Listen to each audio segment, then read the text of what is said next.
Most financial advice assumes you're ready for the next level. But what if you're not behind? You're just building the wrong thing at the wrong time. Today, we're unpacking wealth capacity, the missing link between good advice and real peace with money. Stay with me. This will change how you decide.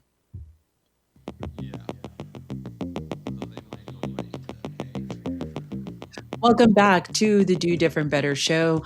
I'm your host, Elaine Rasmussen, CEO and founder of Social Impact Now, Connective Institute, and Do Different Better, and managing partner for the Integrated Capital Fund. And to everyone who's listening on Apple Podcasts, Spotify, and YouTube, I'm so glad you're here.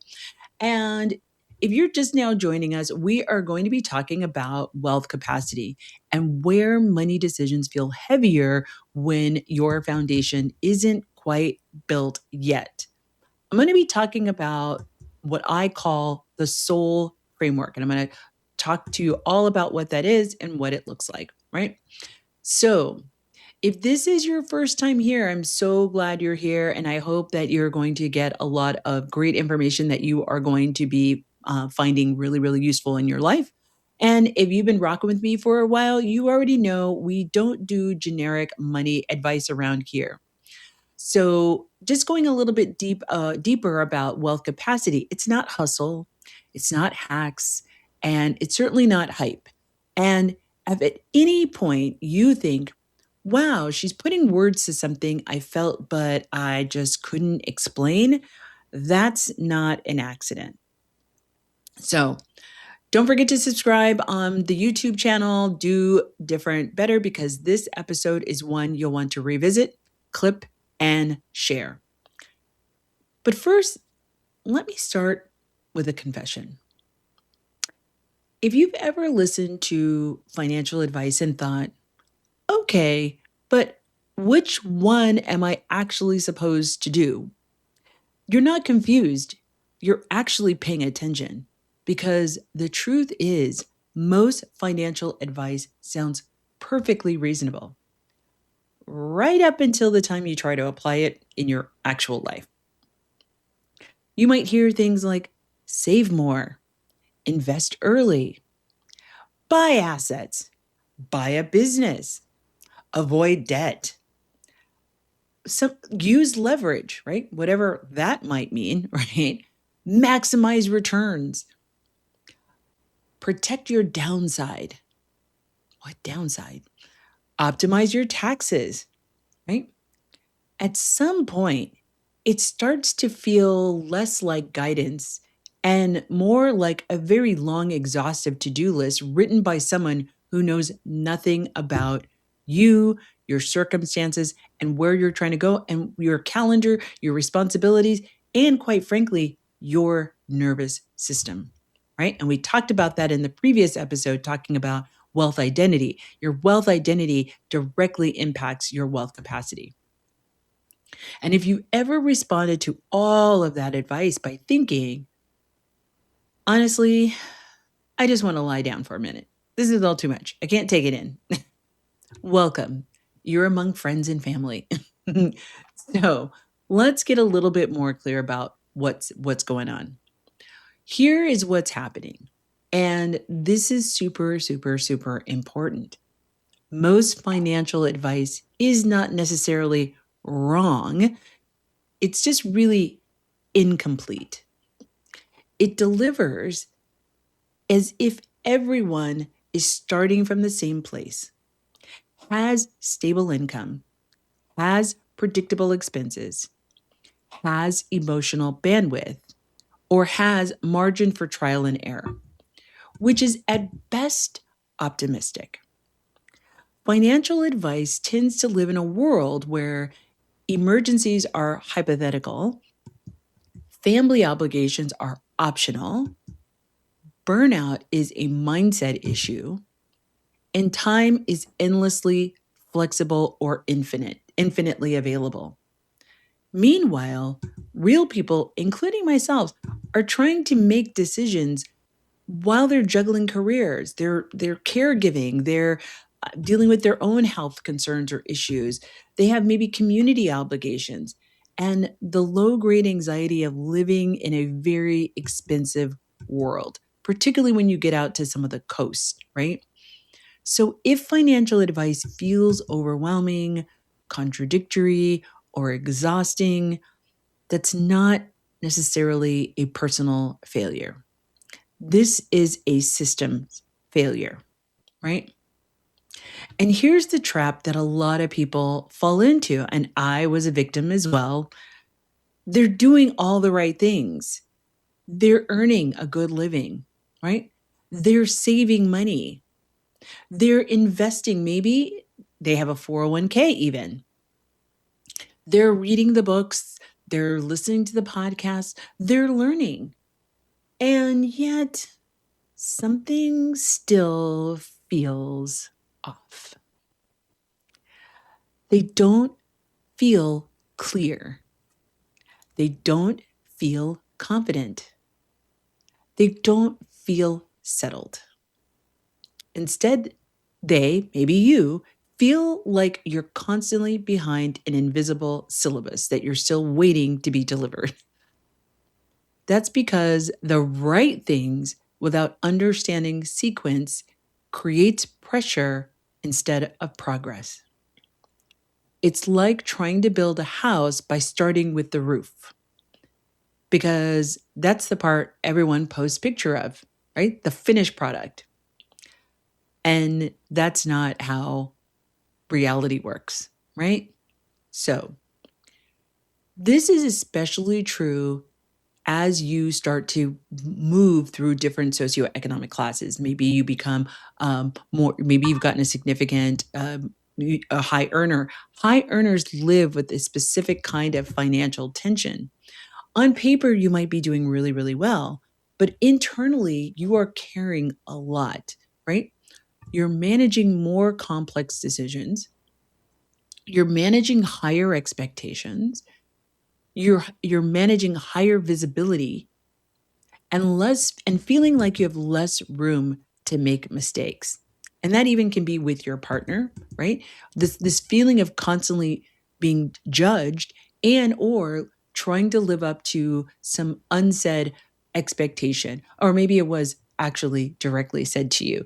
You know, you're in this neighborhood, you're in this house, you're driving that kind of car. You should be at this particular investment level. You should be doing these particular types of investing activities. So when advice says, well, since you earn more, you should be doing X, it really skips a very important question. At what cost? Because earning more money does not automatically mean that your life is stable, that your income is predictable, your responsibilities are light, or that your risk tolerance is high. I shared with you all a little bit about the story in previous episodes about how I was acquiring a business. And what I'm not sure I shared with you all was literally throughout the whole entire buying process, which was a 6-month process, me and my partner were going through due diligence. The concerns that my partner had in purchasing this business, as we would talk through these concerns, I kept having to say, it is clear that I have a higher tolerance of risk than you do. And because some of the questions that were coming up in purchasing the business was some of the ambiguity, which I didn't think was going to be a problem because this was somebody who had their own business for over 20 years and had been through the 2008 crisis. They had been through the 2020 crisis, COVID, and they sold their business to the employees. So I'm like, this is somebody who's kind of survived these ups and downs. Clearly, they understand like how this all works. But at the end of the day, their capacity, while this person had they sold their business, so they had a very great safety net. They also had a 401k plan as they had invested in the 20 years that they had been working in the business. They also had a partner that had a job at a Fortune 500 company. So it wasn't that they weren't well off, but definitely their risk tolerance for both of them was super, super low in trying to maintain that lifestyle, trying to maintain the life that they had created, right? So let me say this clearly. income does not equate to readiness, right? In any regard. And treating it like it does is how people end up stressed, overextended, and quietly anxious, even though they're doing well, right? So, it's super, super important to make sure that we uncouple doing well with actually being at a certain investment level or certain level of financial acumen, right? You, at that level, you're probably an expert in the thing that you're an expert in. Maybe you're a marketing professional, maybe you're a doctor, maybe you're a lawyer, maybe you're a software engineer. Maybe you are in the finance department of a particular big company. You are an expert in that thing. You're not necessarily, that does not translate that you have the capacity or capability to make decisions in this other part of your life. So think of it this way. Just because you're a lawyer doesn't mean you can be a carpenter, right? Just because you're a doctor does not necessarily mean that you know how to landscape, right? Those are two very different skills, and you would not expect necessarily for somebody who comes from one particular background to automatically be able to do something else. Well, the same is true here. But the expectation is because you have this high level of knowledge or skill set around a particular thing that you should be able to know a certain level of a topic like finance better than you do. And that's simply not the case. So I'm hoping that if you take nothing away from this, that you begin to uncouple not only for yourself, but your expectation of other people, that because they have a reputation, because they have a skill set that leads them to have a certain kind of job or career or standing, that does not necessarily translate to being able to make different kinds of financial decisions or any financial decisions for that matter. So this is where and why we need a new lens. The concept that's missing from most money conversations is financial capacity. Capacity is your ability to hold a financial strategy without chaos somewhere else in your life, like without creating chaos somewhere else in your life. It's not about intelligence. It's not about discipline. It's not even about income. It's really about how much volatility you can absorb, how much uncertainty can you tolerate, how much complexity your life can actually support, and how much margin you actually have. Capacity is the difference between a strategy that feels empowering and the same strategy feeling suffocating. And those are two completely different things and will show up differently for different people. So now let's talk about why capacity matters. Here's the thing that most people don't realize until they're already super, super stressed, maybe overstressed. Strategies don't fail in isolation. They actually fail in context. The same investment, the same debt, the same business move can feel completely different depending on whether you have cash reserves, whether your income fluctuates, whether you're supporting other people, whether your life already feels stretched, right? And if you're listening to the previous episode, you might hear correlations to that here. Without enough capacity, even good moves feel heavy. With enough capacity, even imperfect moves feel manageable. That's why some people take risk and sleep fine. I'm one of those people, although I wasn't always one of those people, while others take smaller risk and feel constantly on edge. Same world, different capacity. So you can start to see, I hope you're starting to get the wheels turning and seeing how this all ties together. When people ignore their capacity, three things usually happen. One is they overbuild. They take on too much way too fast. Second, they second guess everything, right? That was what I was experiencing with my partner. Every decision feels like it could be the wrong one. And third, they blame themselves. They assume the problem is discipline or mindset. And more likely it's not. There are some instances where it is, but oftentimes it's not. The problem is not that no one told them what they were actually building. So here's a quick pause if this is landing for you. I have on my website, www.Do.Different.Better.com, you can take a quiz to find out and get insight into what is your wealth identity. Very soon here, you're going to be able to also get your wealth capacity on the website as well. And so you can take a quiz, take some questions, and you'll be able to identify what your wealth identity is, what your wealth capacity is, and what are some things that you can do today to do that. And I'll have some other resources on the website as well. But if this is resonating with you at all, share this episode with someone who's doing all the right things, but still seems to feel financially tense. Maybe that's your partner. Maybe it's a parent. Maybe it's a sibling. And if you're watching on YouTube, hit the subscribe button. It helps the conversation reach people who actually need it. All right. But let's get back to closing down this particular segment, right? So here's what you're going to do in this episode. I'm going to walk you through 4 types of financial capacity, okay? Not because you need all 4 at once. You don't, all right?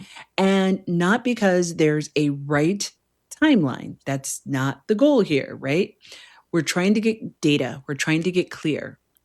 It's because knowing which capacity is you're building right now changes everything on how every financial decision is going to feel. I call this framework SOLE, SOLE, because just like a house needs a solid foundation, wealth needs a soul before it can stand. Then briefly, I'm going to name, so here are there's stability, optionality, leverage, and embodiment.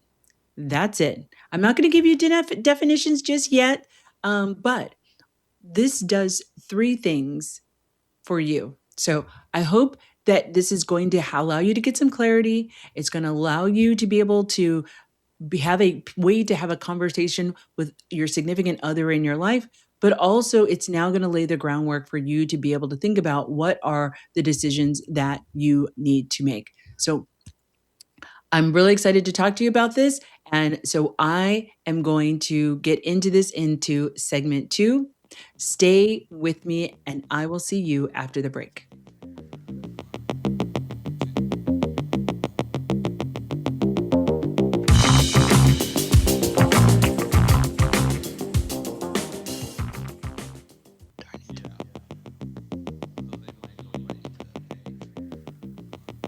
Alrighty, my financiers, welcome back to the Do Different Better Show. I'm your host, Elaine Rasmussen. In the first segment, we talked about why financial advice feels overwhelming and why that's not necessarily your fault. Now I want to give you language, structure, a way to tell what you're actually building. And this is where the SOLE, SOLE, framework that I designed comes in. Because wealth needs a soul before it can stand.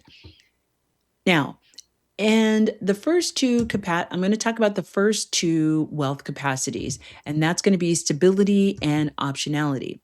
These are the ones that people rush past the fastest and regret skipping the most. And it's really interesting because I also see how this applies it really shows up in people's businesses when people are sitting in these wealth capacities and then they go and start a business. The way that they start making decisions about their business you really get to see very clearly how they start to leapfrog over some very, very important things and they just keep going. And even though you pointed out to them, they just don't want to see it, right? But that's not going to be you. That's not going to be you. So first, let's start with stability. Stability is not about being rich. And I think, I keep talking about the first episode and how I talked about my self-discovery of understanding what wealth meant. And that when I finally understood from my perspective, what wealth meant, it meant that I didn't have to look at my bank account every single day, right? Which is what I was doing. But because I started saving money and I now I had emergencies that I was able to deal with as a result of me putting that money away. I'm like, wealth is for me safety. Wealth for me is sustainability, that I am going to be okay and I don't have to check my bank account to deal with an emergency. I know I've got the money and I can write the check or the credit card or whatever to be able to take care of whatever I need to take care of. That was my definition. So once again, stability is not necessarily about being rich. It's about being unshaken, which was what I felt in that moment. I was like, oh, I can write this check for this emergency. And it felt so good because I'd never felt that, I don't think, in my entire life, especially as somebody who grew up housing insecure most of my life. It was such a great feeling to be like, oh, I want more of this, right? Stability means your bills don't surprise you. Your income is reasonably predictable. A minor emergency doesn't turn into a crisis. Your nervous system isn't constantly on edge. This is the capacity that allows you to exhale. And here's the part that people don't like hearing. If your life is volatile, every financial decision feels even heavier than it should. I saw this a lot happen with my mom. My mom was very hyper triggered by her wealth capacity. And I got to see her, how she would second guess things. She would hesitate. She would overthink. And these are all characteristics, right? Not because that she was indecisive, but because her system was already stressed with dealing with some of the things that we were having to deal with in my family. Stability gives you rhythm. It gives you a level of predictability, and it definitely gives you a level of psychological safety. And yes, that includes things like emergency buffers, simplified accounts, fewer financial fires, right? And ones you're not causing. This is another thing that I see show up a lot of times with people, like people causing their own financial emergencies because they have either no self-control or they have no discernment about the well has a bottom, right? For lack of a better term. And no, none of this is sexy, right? But all of it is foundational, and you cannot out invest in stability, right? And I talk a lot about that with my business owners, right? So what now does that mean, right? A lot of high earners, professionals, people in what are considered solid careers. I'm talking about nurses. I'm talking about bookkeepers, accountants, consultants, right? A lot of you say, oh, I'll circle back to stability once I grow more, once I get to this number. But here's the hard truth. Growth without stability actually increases your fragility. If your income rises, but your life stays chaotic, you don't feel wealthier. You just feel more exposed to something bad happening, which then levels up your nervous system, right? And then you're crashing out, right? Stability isn't a delay. It's actually a prerequisite. So if this framework is helping you reframe your own situation, I want you to do something for me. I'd love for you to go to Do.Different.Better.com. I definitely want you to check out the wealth capacity quiz, see where you are.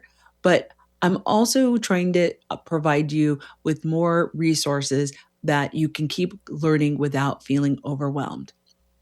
No spam, I promise you, no pressure, just some tools for you to be able to take what you're hearing on the show and beginning to impart that into your life by having worksheets or other kinds of things to read to be able to help you make better goals and make better decisions that feel aligned with your capacity at the moment to get to your next level of capacity, right?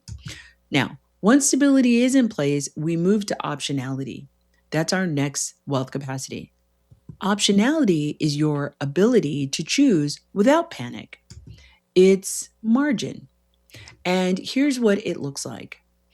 It looks like having cash reserves. It looks like having time flexibility. It is having liquidity. And remember, we talked about liquidity is your availability or your access, quick access to your assets that then can convert to cash, and typically within 30 days, right? So maybe it's stocks, but it's something that you have that you can convert to cash in a relatively short period of time. But it also provides you with the ability to wait. Optionality is what lets you say, not yet, or that's not for me. That does not mean that it's not a good opportunity. Let me be clear. It's just that it's not for you right now. It allows you to be able to have the opportunity to say, I can afford to pass on this opportunity. Because I also say this, opportunities are not always opportunities. Some opportunities are actually tests. It is to test your resolve on the decision that you said that you wanted to make or the goal that you set for yourself. And it's really a distraction. It's to see whether or not you're going to stay on track or you are going to follow the shiny object down off the track, right? And this is where power quietly begins to reside. But here's the twist. Too much optionality too early can actually create paralysis. When everything is possible, but nothing feels anchored, people tend to freeze and do absolutely nothing. They don't make the decision. I think as I was talking to people after the Do Different Better Live, I talked to some people who had told me that they were going to come and participate, and I wanted to follow up with them like, well, why didn't you participate? They were stuck here. They were like, well, I felt frozen. I felt like it wasn't for me. And I'm like, I invited you. Why would you think that I would invite you to something that isn't for you? Right? But that's why optionality must come after stability and not before it. You've got to be stable before you can actually then practice optionality. And here's the crazy thing. Some people are actually in optionality, but their mindset is still in it's instability, right? They're actually thinking that they're still in stability, but they're really not. But their mindset is still stuck there. They haven't actually gone through the process to be able to move into optionality. And these wealth capacities are movable. They're not permanent in any way, shape, form, or fashion, right? So you might have heard the term Henrys, which is high earner, not rich yet. Those are called Henrys. For Henrys, especially, and these are professionals, again, nurses, people, people in construction who might have their own business. This could be doctors, this could be lawyers, this could be accountants. For Henrys, especially, optionality often shows up as having too many types of accounts, all different kinds of accounts, too many strategies, and too many smart ideas. And instead of freedom, you get fatigue. Optionality works when it's intentional, when it's built to support your life, not distract from it. So, in the next segment, I'm going to talk about what happens when people jump from optionality straight into leverage and why that's where things begin to get expensive. You're listening to AM 950, and this is the Do Different Better Show. In our final segment, we're going to be talking about leverage, alignment, and embodiment, and why more money doesn't automatically mean more peace. Don't go anywhere.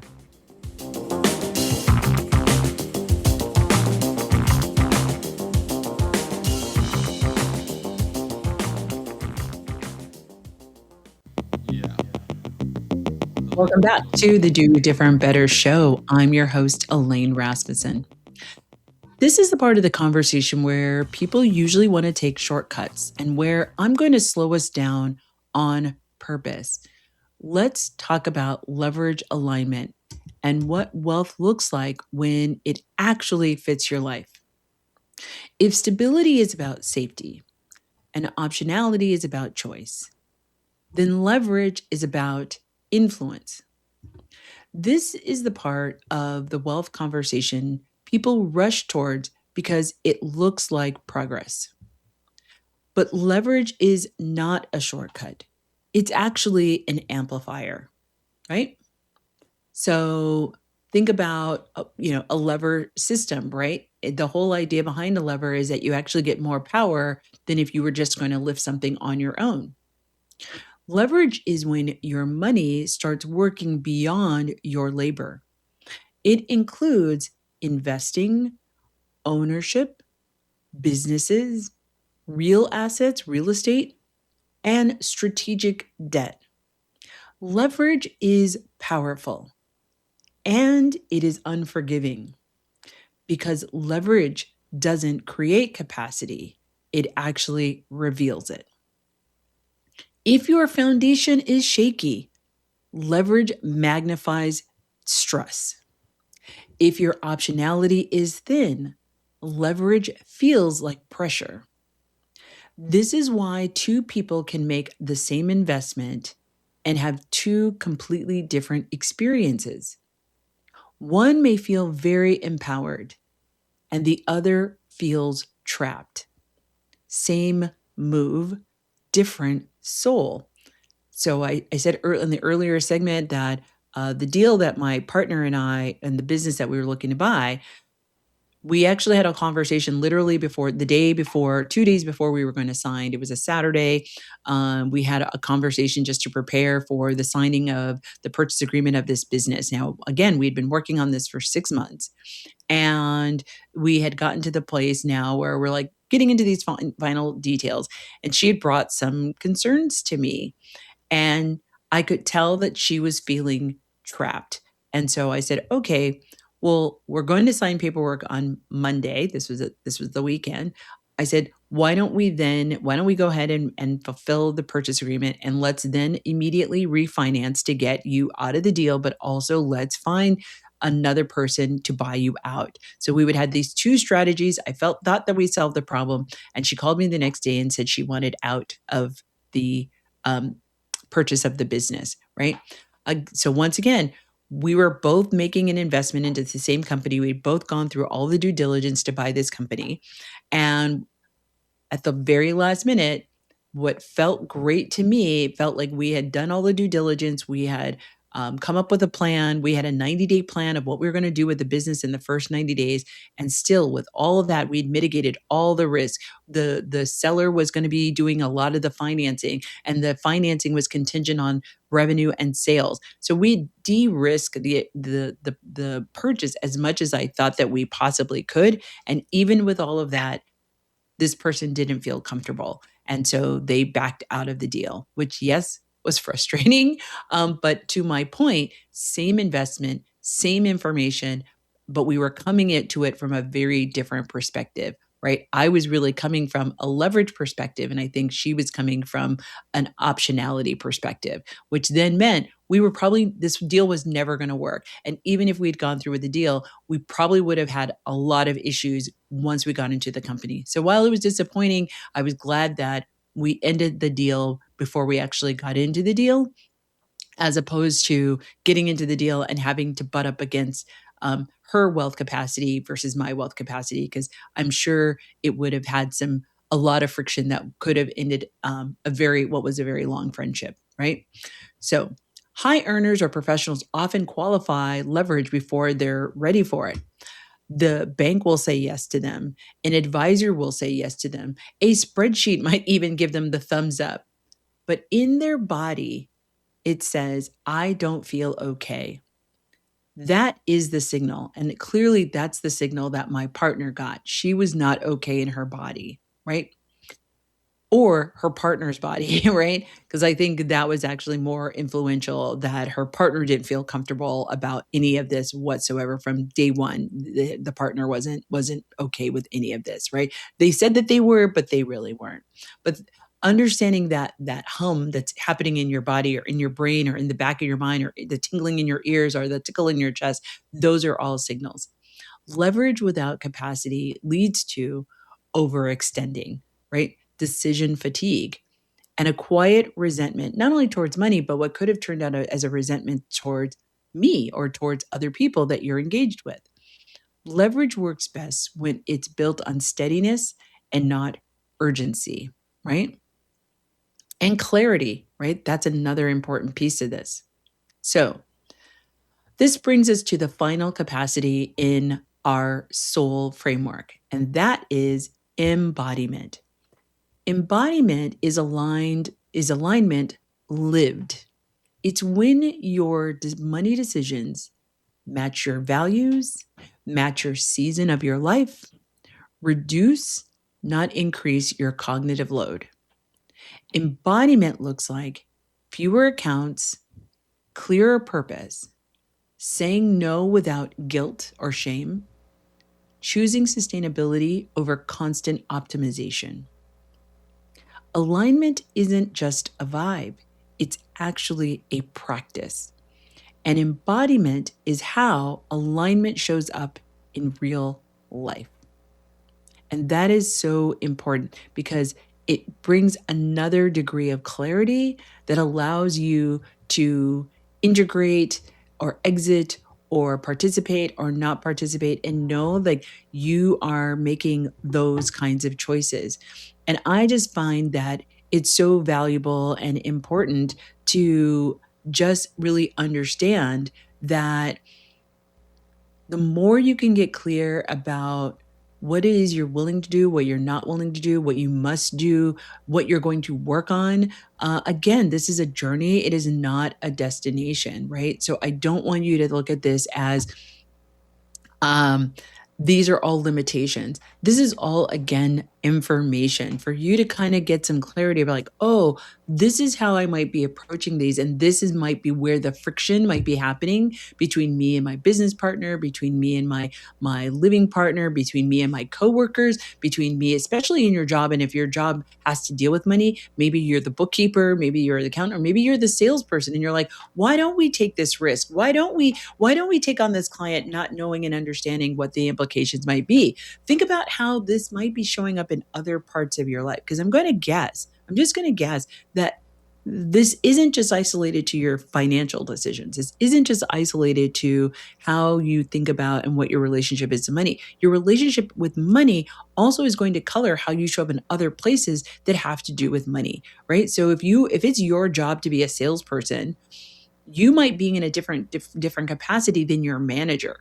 And your manager might have lots of fears and concerns about making budget or making, whatever the case may be is. And so if you're a high risk person because you're like, hey, my life is stable, I created some optionality, I can leave this job if I want to leave this job, and your coworker or your manager are not in the same position, that might be where some of the friction might be caused. And like you wanting to be a lot more experimental in some of the things that you do in your job, or the types of clients that you go after, or how much time you spend on these new markets of clients that you're trying to pursue. This is how it all starts to show up in other aspects of your life that seemingly have nothing to do with your personal finances, right? But it really has to do with how do you think about all of these things and where are you sitting as far as being able to like the optionality in your job, the stability of your home. I shared with you all, I grew up in a very unstable household. We were very housing insecure. We had been evicted from our home several times throughout my youth. And so as I got into adulthood, that was the single most important thing to me, was like making sure that I had stable housing, which meant like I paid my rent before I paid any other bills. And I would not pay bills if it was going to be at the impact of paying rent. And you say, hey, Elaine, well, duh, that makes sense.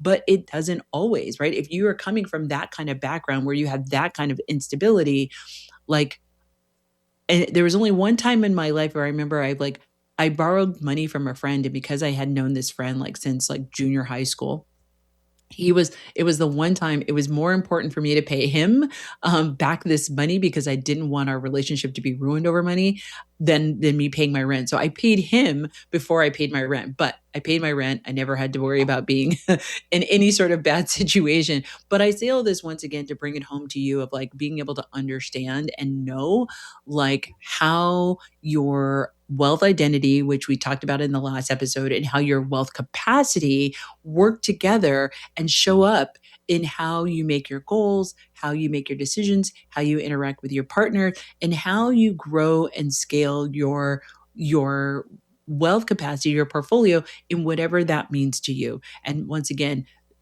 I'm not saying that your goal should be to acquire mass amounts of wealth, although if that's your goal, that's your goal.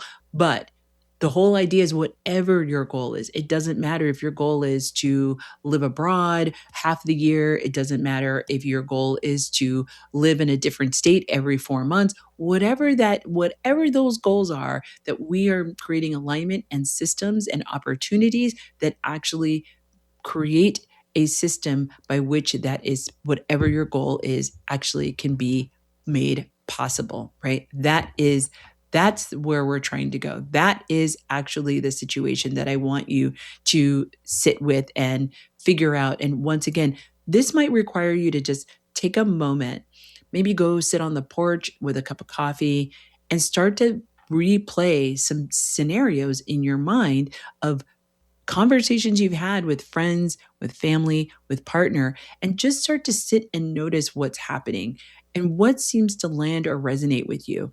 How are you thinking about approaching these financial decisions? Where do you think your story is influencing, your identity is influencing how you show up in the world or how you approach your goals? And now let's look at the goals that you've done over the last several years. Are they misaligned with where you are? Are you in stability and your goals were set at the leverage stage? I just want you to kind of sit, right? Maybe go to a coffee shop, maybe go to the library and just kind of sit. Maybe listen to some music, but just kind of sit with all of these questions. And I encourage you to write down your answers. There's something about writing down what you're thinking and what you're feeling and putting it away and maybe pulling it out a week from now, pulling it out 2 weeks from now, pulling it out a month from now, and just kind of reflecting like, oh, wow, I had forgotten that I thought that. I had forgotten that that was the lens. And now I actually have a different lens. Or have I doubled down on the lens that I already wrote about or that I already talked about? So it's really good to, I'm not saying you got to write a whole novel, but even just like a paragraph of what's coming up for you. What are you thinking? What are you feeling? What are you scared of? What are you angry about? What are you frustrated at? What excites you? What makes you happy? What would make you happier? Right? What is the expectations that you might be thinking about your partner? What are you imagining is your partner's wealth identity? What are you imagining your partner's wealth capacity is? And is that causing friction or is that causing synchronicity between you and your relationship with your partner?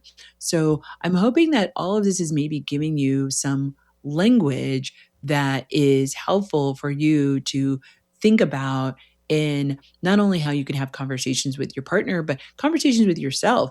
Maybe it's conversations with your siblings, particularly maybe you're caretaking for your parents. They're at the end of their life. Or there is some financial decisions that are related to your parents. If you can get a better idea of how you and your siblings are coming to the conversation, it might help for less acrimonious or less tension in some of the conversations that you all might have around expenses related to the last things that might have to be done with your parents, whether there's an inheritance or piece of property or something like that you all need to divide. If you can all have a better understanding of what you're bringing to the conversation, because just because you grew up in the same household does not mean you have the same wealth identity, does not mean you have the same wealth capacity. Again, so having a framework, I hope you share this with them, share this with your partner, and ask them to just think about, where are you sitting? What resonated for you? What landed for you? What didn't land for you?